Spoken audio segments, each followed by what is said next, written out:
Hello friends. Welcome to the Audiobooks Library channel.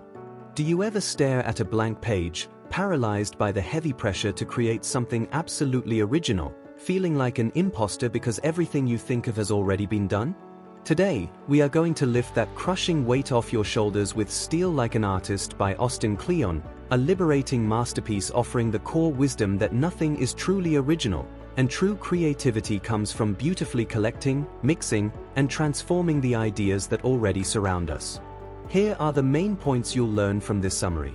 Why trying to be completely original is a trap, and how to embrace positive theft. The importance of building your own family tree of creative heroes to study. How stepping away from the glowing screens and using your physical hands sparks real magic. The power of keeping a swipe file to collect beautiful ideas for a rainy day. Why writing the book you want to read is better than writing what you think others want. Imagine standing alone in a massive, ancient museum, surrounded by the greatest paintings, sculptures, and inventions in human history. You are holding a tiny, blank canvas, feeling absolutely terrified because you think you have to invent a completely new color that no one has ever seen before. Austin Kleon walks up beside you, gently takes the heavy burden of originality from your hands, and whispers a profound secret: absolutely nothing in this beautiful museum came from nowhere. Every single masterpiece was built on the shoulders of something that came before it. He hands you a magnifying glass and invites you to stop agonizing over being entirely new, and instead, start looking at the world with the hungry, curious eyes of a master thief. This isn't about plagiarizing or copying, it is about studying the artists, thinkers, and dreamers you deeply love, breaking down their magic, and remixing it through your own unique soul. As we walk through the brilliant halls of this museum, you learn to trace your own creative lineage. You find one artist you absolutely adore, and you study everything about them. Then, you find 3 people that they loved, and you study them too. Soon, you are not just a lonely creator, you are part of a magnificent, invisible family tree of genius, pulling inspiration from 100 different branches. But our guide warns us not to get stuck in the cold, digital world of research.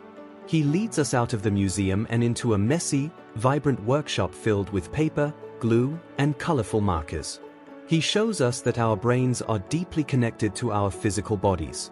When we step away from the glowing screens of our computers and actually touch our work, making a glorious mess with our own hands, true, uninhibited creativity begins to wildly flow. The journey takes a quiet turn as we learn how to protect and nurture our fragile ideas. We are taught to carry a simple notebook everywhere we go, creating a swipe file, a beautiful treasure chest where we store overheard conversations, torn pages from books, and sudden sparks of inspiration. When a dark, uninspired day finally arrives, you simply open this chest and let the gathered magic reignite your fire. You realize that you don't need to know exactly who you are before you start creating. You discover your true self simply through the act of making things. You start writing the story that you desperately want to read, playing the music you want to hear, and building the exact world you want to live in. By the end of this journey, you are no longer paralyzed by the blank canvas. You are joyfully dancing in a vibrant collage of your own making, knowing that your unique voice is simply the beautiful combination of everything you have ever loved. The moral of this story is that you do not need to be a flawless, completely original genius to make wonderful art. You just need to be a curious, fearless collector who loves the world enough to borrow its beauty and give it back with your own unique fingerprint. Some important points we must keep in mind. Stop waiting to figure out who you are. Start creating right now, and your style will naturally emerge. Study the artists you love deeply, find out who they loved, and build a massive tree of inspiration. Always keep a notebook handy to steal and save brilliant, passing ideas for your future work. Step away from the computer screen and use your physical hands to create a messy, beautiful space for your brain to play. Write the book, paint the art, and build the business that you personally want to exist in the world. That's all for today. Thank you, and please take great care of yourselves.